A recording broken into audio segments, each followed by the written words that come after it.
Hello, my name is Kent Comfort. I'm the Executive Director of the Center for Health Information and Policy. We also refer to it as CHIP, CHIP. On with me today, I have Jim Rae, who resides in the Denver, Colorado area. And Jim is a fellow board member on CHIP, and we are doing a series of interviews with board members who have had specific personal family experiences with the long-term care industry. Jim's mother was a patient or resident in a facility in the Denver area in the last part of her life. And Jim has some rather important, and I'll even say alarming, information to share about his experience in tending to his mother while she was in that environment. So, Jim, welcome to the session, and go right ahead and share with us what you have today. Hi, Kent. Thank you. Yeah, it's still pretty raw in my experience, because this time last year my brother and sister and my dad and I were caring for my mom, who was 95, in a long-term facility that after breaking her femur, and just could not rehab from the broken femur because of so many different situations that were, I would call them, bad luck. As soon as she was admitted to the rehab center, within a week or two, she got COVID. So therefore, she couldn't do therapy. And as well as I, when you're in bed for a long time at 95, you're losing muscle mass every single day. And it was just so difficult to get the rehab going. And so we just went through a continual battle with insurance companies and, the health administration of the long-term facility. And it brought back so many memories of past experiences I had, because when I was a younger lad, I basically worked with a dental system, and I designed mobile dental systems for homebound people. And I designed systems in Chicago, Detroit, New Jersey, Denver, and pretty much I was ensconced in the whole nursing home industry, and became quite proficient at talking the language with dentists around how do we, provide care for folks who are in long-term care facilities or in private residents who haven't been to a dentist in years, can't get out of their homes. And as a young person, trying to figure out my sort of pathway in life, I became an EMT so that I could, do more with the dentists in case there were emergencies when we were in people's private residences. I really wanted to get into gerontology and really study it. I got so excited about just the need for what I saw back then. I was in nursing homes from coast to coast, and I'd seen so much that originally I wanted to be a dentist. But after about 5 years of this, I just completely burned out, and I'd seen things that I just can't even imagine most people seeing, to be honest. And I kind of put that away, put that on the shelf, until my mom got sick and was in one of those situations. And it just brought back many, many, many, many life experiences of feeling helpless for others. But now it was turned, the spotlight was on my mom. And what I very quickly understood was that I had no power.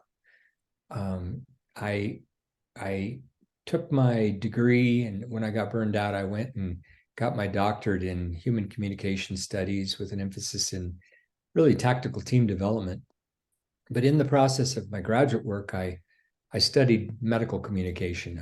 I was very interested in the whole back and forth between the medical system and the patient and families, et cetera. And then I rode with paramedics for quite a few ride-alongs over the years, and did my dissertation on paramedics and how they communicate on scene with fire, police, witnesses, patients, emergency room personnel. I mean, the whole works. And so I was really fascinated with that whole structure as I was working with my mom and dealing with my mom. And I was absolutely appalled each and every day by the amount of breakdowns that I was experiencing, not only in communication, but just the whole system itself was completely understaffed and overworked, and just it was not anywhere I wanted my mom to be. But because of the insurance structure and the ways that we couldn't bring my mom home because we couldn't afford 24/7 care, we were pretty much prisoners in a system that, in my opinion, is completely broken. And that's why I'm really excited about working with Chip. Is, this has got to change. We have to do something. We have to teach our treat our elderly with, not just elderly, but anybody who's in a need for a medical procedure. We have to treat them with respect and dignity. And that just wasn't happening. I mean, I must say that the nurses that I met and the nursing staff that we worked with, I just can't say enough. I mean, every now and then you'd have your bad apple, but those folks were so dedicated and they worked so hard. I mean, I can remember asking one nurse that was on my mom's case, and she'd been with my mom for quite a few months and knew her quite well. And she would come in constantly, but she could only spend a minute or two. And I said, "How many patients are you seeing right now?" And she said, "Oh my God, well, I'm up to 35.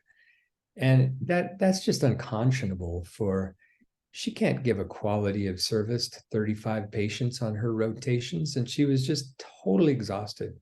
I had so many conversations with incredibly compassionate nurses who were going to leave the industry because they were just, like I was at one time, burned out. And it was sad to hear the stories of, in fact, I remember working with one nurse who was still in nursing school. And she said, "If I make it 5 years, I'll be really happy." And I said, "5 years? You mean that's all you're really shooting for?" She said, "Yeah, from what I'm seeing from everyone else, it won't take that. It'll probably take less than that before I'm just completely spent." And so something's wrong with that. These are people that are angels, in my opinion, sometimes in terms of what they provide and how little they get in return.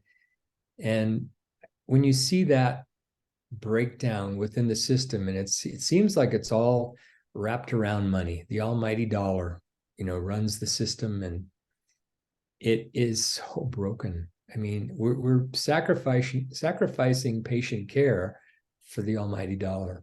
And I don't know what society could ever support that, but we've somehow gotten ourselves into that kind of a trap. And so with all that being said, I just wanted to share my passion and compassion for trying to figure out a way that we can better fix this system, because it's not working.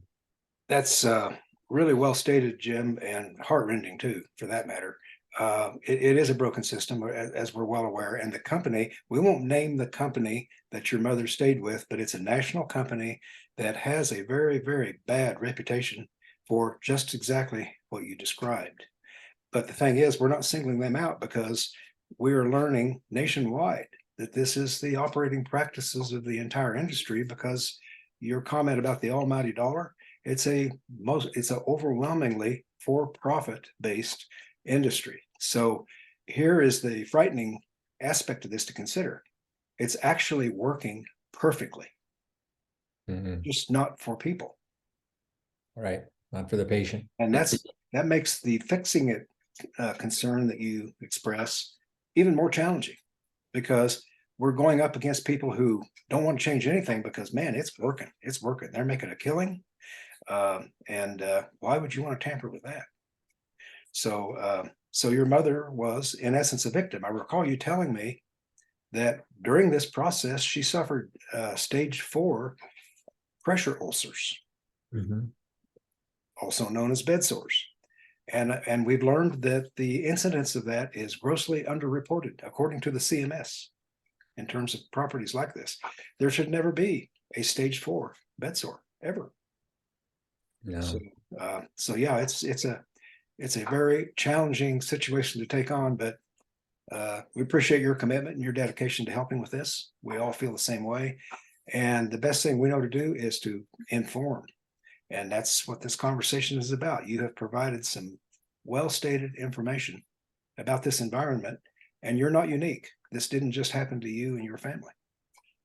No, I know, but I did feel unique in some ways in the fact that my experience from my past. I thought I could be a little bit more powerful and have some say and have a voice, but I could not figure out how to unlock or find the code for being able to help my mom in ways that I knew she deeply needed it, but I couldn't figure the system out enough. There were just so many breakdowns. It was like, yeah, I would go home completely helpless sometimes, and Yeah. not just myself, my entire family.